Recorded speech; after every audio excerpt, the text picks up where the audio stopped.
Eu não gosto muito de utilizar o termo normal. Geralmente a gente da saúde não utiliza tanto, mas para ficar mais fácil de vocês entenderem, a gente vai ficar usando o termo normal. A ansiedade, ao contrário do que muito pensa, a ansiedade é positiva. A ansiedade não é ruim. Todos nós temos ansiedade. Todo ser humano tem ansiedade. Você sabe qual é a função da ansiedade? Ela tem uma função. Todo mundo fica fazendo essa mesma... Como que a ansiedade é Tem boa? Tem. Isso. A função da ansiedade é nos preparar para aquilo que pode acontecer e fazer com que a gente vá bem em tudo aquilo que a gente quer fazer. Por exemplo, eu fui convidada para esse podcast. Fiquei ansiosa. O que a ansiedade me faz pensar? No que pode acontecer. Eu travar, fazer uma pergunta que eu não sei responder, e eu ficar extremamente desconfortável, a conversa não fluir. Então, o que eu faço? A ansiedade me permite projetar essas possibilidades. E aí, o que eu faço? Me preparo para todas elas. Então, eu estudo mais sobre alguns assuntos que podem surgir perguntas sobre isso.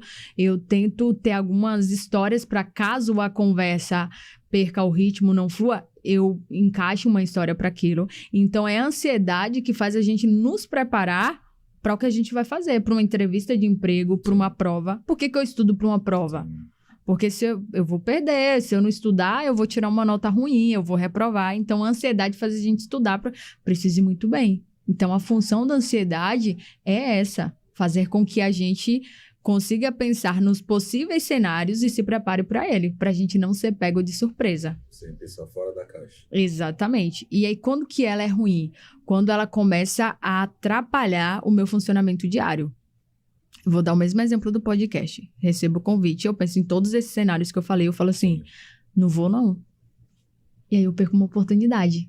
Não vou não, porque assim, pode me fazer uma pergunta que eu não sei, eu vou passar vergonha, a conversa pode não fluir, e então eu não vou. Isso começa a trabalhar no meu funcionamento diário. Quando eu tenho uma entrevista de emprego para ir, eu não consigo fazer. Quando eu tenho uma palestra, por exemplo, no trabalho, e eu não consigo dar essa palestra. E aí eu ganho uma reclamação do meu chefe, então começa a atrapalhar o meu dia a dia. Aí que a ansiedade nociva. Por quê? É o excesso de medo e preocupação do que pode acontecer e faz com que eu trave. Ansiedade, vou te tratar melhor agora. Aceitem a ansiedade de você. Todo mundo. Graças à ansiedade, tu acorda de manhã para poder trabalhar. É motivação. Entendeu? Então, e existe e existe a ansiedade que a gente chama de momentos ansiosos, que são esses, né? Por exemplo, vim pra cá e eu fiquei ansiosa. Então, assim, são episódios. Ele falou, né? A esposa dele tá grávida. Pô, um filho a caminho, muda tudo, responsabilidade. Então, é natural a gente ficar ansioso, porque tem um motivo. Quando que começa a ser nocivo... Olha a lentidão aqui. Quando que começa a ser nocivo? Quando não tem motivo aparente nenhum e eu tô ansiosa. Sim, entendi. Ou fazer com que essa ansiedade não me trave de eu não ir fazer as coisas que eu preciso fazer. E aí que eu preciso procurar um psicólogo, preciso procurar ajuda. Psicólogo?